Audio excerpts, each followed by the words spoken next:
Bonjour tout le monde, c'est Hardia Tatal. Je suis économiste de formation. Je suis très passionnée par tout ce qui est psychologie, sociologie. Je m'intéresse beaucoup aux dynamiques de société et à la psychologie. Euh, donc, j'écris depuis un moment sur le blog de sunupost.com, un site d'information où on partage de l'information et aussi des réflexions sur la société, sur l'économie et sur ce qui se passe au niveau international. J'aime pas trop les vidéos, je préfère écrire, c'est moins stressant. Mais là, je viens de finir un article que j'aimerais juste vous lire pour les personnes qui préfèrent les vidéos, les autres moyens audiovisuels de s'informer. Donc, la raison pour laquelle je veux faire cette vidéo, c'est parce que c'est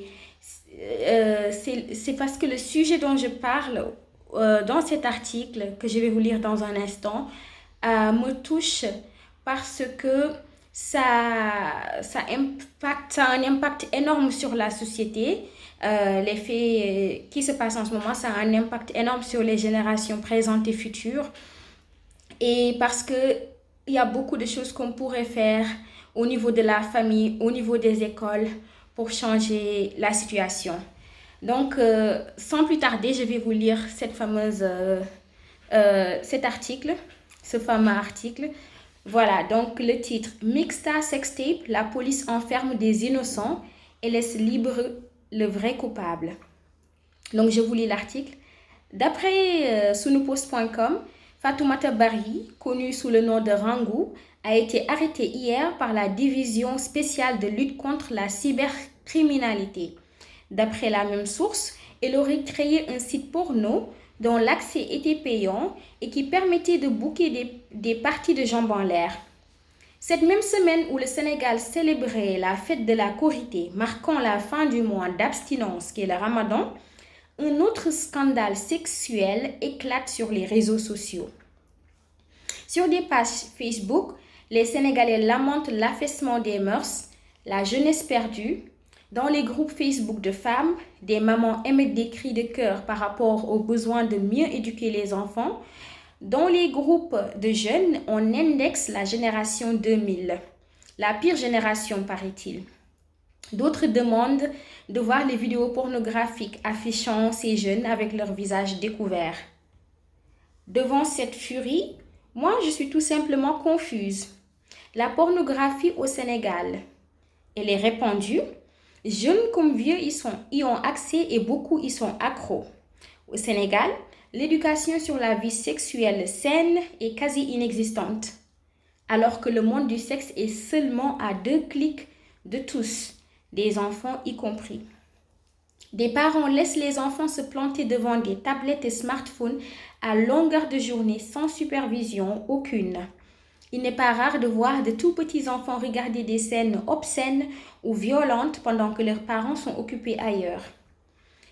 Pourtant, il existe des outils permettant de verrouiller l'accès à certains matériaux sur le net, mais ces mesures de sécurité sont-elles répandues? Qu'en est-il de l'éducation en dehors de la maison? Elle est faible. Il suffit de regarder le niveau académique de nos enfants et jeunes pour le constater. Depuis des années, le Sénégal encaisse des résultats à l'entrée en sixième au BFM et au bac catastrophiques. Pas d'éducation, matériaux sexuels et autres à gogo, du temps libre. Voilà les cadeaux que le Sénégal donne chaque Noël, Tabaski et Korité à ses enfants. Et on se permet d'afficher des mines de gens choqués quand surgissent de temps en temps des sextapes du genre Goody Town. Nous avons, nous avons, non, pardon, N'avons-nous pas réuni tous les ingrédients pour réussir un cocktail explosif de saleté et danger pour la société?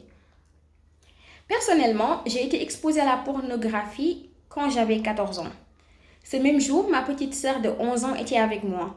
C'était un jour comme les autres, nous décidions d'aller au seul cybercafé de la ville afin de surfer un peu sur le net et apprendre à manipuler l'ordinateur.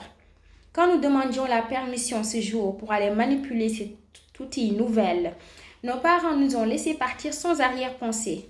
Nous-mêmes, quand nous prenions le contrôle de l'ordinateur en y mettant le code que nous avait transmis le gérant de la boîte, nous ne nous doutions pas que nous verrons des images sales qui longtemps sont restées gravées dans nos méninges de jeunes enfants ne sachant rien de la sexualité. Nous crions de dégoût et d'horreur et fermions vite la page qu'avait laissée l'utilisateur précédent. J'étais pétrifiée, dégoûtée et j'avais honte pour avoir vu ce que je n'aurais jamais dû voir. Suis-je la seule à avoir vu des images pornographiques à un si bas âge? Hélas, non. La communauté, l'État aurait-il dû me protéger et m'épargner de cela? Oh que oui! Je n'ai jamais demandé à voir ce que je vis, on me l'a imposé. La police, en enfermant les jeunes impliqués dans le scandale Mixta Sextape, s'est trompée de coupable. Le véritable coupable, c'est ces sociétés qui, contrairement à d'autres, laissent ouvertes toutes les portes menant à la pornographie et à la débauche. Ces sociétés qui affichent un silence de cimetière quand il s'agit de sensibiliser de manière correcte et constructive sur la sexualité. Ces sociétés qui font semblant de ne rien voir face à des jeunes qui se partagent des éléments pornographiques. Ces sociétés qui restent placides face à une jeunesse dont l'éducation tout court depuis plusieurs années se meurt. Donc voilà l'article que j'ai partagé avec vous sur Sunopost. J'ai fait ces vidéos pour ces personnes qui n'aiment pas lire parce que je trouve ce sujet très très important. Il s'agit de l'avenir du Sénégal et du présent de notre pays. Au fait, avant, je me posais des questions à savoir pourquoi certains pays sont développés, d'autres non. Et je pense qu'il y a un aspect historique, il y a la colonisation, il y a l'esclavage et tout. Mais il y a d'autres pays qui ont eu leur indépendance ou qui ont été créés pendant la période où nous, on a obtenu notre indépendance, qui sont beaucoup à l'avance par rapport à nous. Donc, pour qu'une société marche, il faut une jeunesse instruite, une jeunesse qui connaisse les priorités du moment présent, qui puisse investir son temps, son énergie, sa créativité dans ces choses qui font avancer la société. Voilà tout ce que je voulais partager aujourd'hui avec vous. J'espère que je ne vous ai pas ennuyé avec cette vidéo. C'est une lecture. Donc, j'espère aussi lire en commentaire vos réactions, vos idées par rapport à ce sujet. Et merci beaucoup et j'espère vous revoir ici sur Sunopost très bientôt. Bonne journée. Au revoir.